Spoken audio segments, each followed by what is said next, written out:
नाखून से भी छोटे परमाणु बम वाले कैप्सूल के गायब होने से ऑस्ट्रेलिया में हड़कंप मच गया। आशंका है कि यह छोटा सा कैप्सूल पश्चिमी ऑस्ट्रेलिया के रेगिस्तान में खो गया।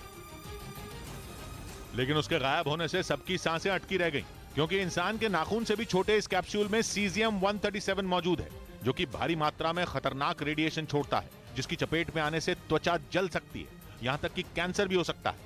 रूस के उत्तर में मौजूद चेर्नोबिल परमाणु प्लांट और जापान के फुकुशिमा पावर प्लांट में भी इसी सीजियम-137 की मौजूदगी की वजह से परमाणु हादसा हुआ था, और अब एक बार फिर इसी का वहां के लोगों को डर सताने लगा है, क्योंकि पश्चिमी ऑस्ट्रेलिया के रेगिस्तान में अगर ये कैप्सूल नहीं मिला तो बड़ी तबाही मच सकती है। बताया गया कि एक ट्रक के जरिए 12 जनवरी को इस कैप्सूल को पर्थ के लिए रवाना किया गया था, लेकिन बीच रास्ते में ही वो कहीं गायब हो गया, क्योंकि 16 जनवरी को वो ट्रक तो पर्थ पहुंचा, लेकिन जिस पैकेट में उसे भेजा गया था, जब उसे खोला गया तो वो फटा मिला और उसमें वो कैप्सूल नहीं मिला।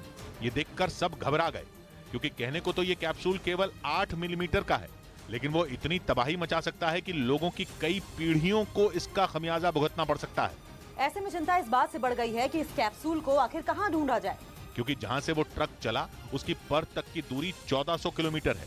हालांकि पश्चिमी ऑस्ट्रेलिया की इमरजेंसी सर्विस ने इस कैप्सूल को ढूंढने के लिए दूसरे राज्यों से मदद मांगी है। इधर अमेरिका के दौरे पर गए राष्ट्रीय सुरक्षा सलाहकार अजीत डोभाल ने वहां के कई बड़े अधिकारियों से मुलाकात की। इसके अलावा अजीत डोभाल ने वॉशिंगटन डीसी में कुछ कार्यक्रमों में हिस्सा भी लिया, जिनकी तस्वीरें अमेरिका में भारत के दूतावास की तरफ से जारी की गई। इसके अलावा अजीत डोभाल ने अमेरिका के जॉइंट चीफ्स ऑफ स्टाफ के चेयरमैन जनरल मार्क मिले से भी मुलाकात की। बताया गया कि इस मुलाकात में भारत और अमेरिका के बीच आपसी सहयोग के कई पहलुओं पर चर्चा की गई। इस बीच रिलीज के छठे दिन फिल्म पठान की कमाई 600 करोड़ रुपए के पार पहुंच गई। हालांकि वीकेंड के मुकाबले हफ्ते के पहले दिन इसकी कमाई की रफ्तार में थोड़ी गिरावट आई,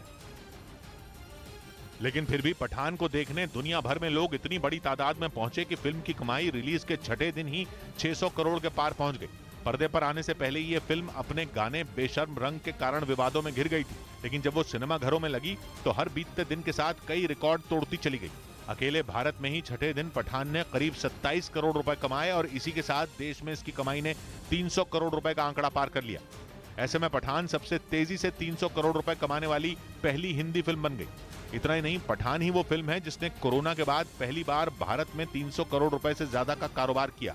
उधर अबू धाबी से मुंबई जा रहे विस्तारा एयरलाइंस के विमान में एक महिला पर हंगामा करने का आरोप लगा। आरोप है कि उस महिला ने शराब के नशे में विमान के अंदर शोर शराबा किया, और यह आरोप भी है कि नशे की हालत में उस महिला ने विमान के क्रू के साथ मारपीट भी की। बताया गया कि इस घटना की खबर तुरंत मुंबई एयरपोर्ट पर सिक्योरिटी स्टाफ को दी गई। फिर जैसे ही विमान ने एयरपोर्ट पर लैंड किया तो आरोपी महिला को मुंबई पुलिस के हवाले कर दिया गया।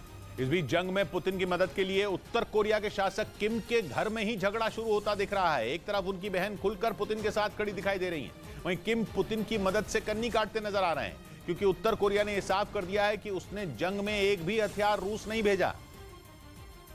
जबकि एक रोज पहले ही किम की बहन किम यो जोंग पुतिन की बहादुरी के कसीदे पढ़ रही थी। वो अमेरिका को यह बता रही थी कि उत्तर कोरिया हर कदम पर रूस के साथ खड़ा है। किम यो जोंग अमेरिका पर आरोप लगा रही थी कि वो जंग को भड़का रहा है, और इसी के साथ उन्होंने ये संकेत भी दे दिए थे कि जंग की शुरुआत से ही उत्तर कोरिया रूस की मदद कर रहा है, और अमेरिका ने दावा किया था कि इस मदद में हथियारों की सप्लाई भी शामिल है। लेकिन अब उत्तर कोरिया ने इस बात से साफ इनकार कर दिया कि उसने हथियार रूस भेजे थे। मैंने नहीं देखा इस तरह का चीट, इस तरह का क्रिमिनल माइंड पूरे जेल स्टाफ को ब्राइब कर देगा।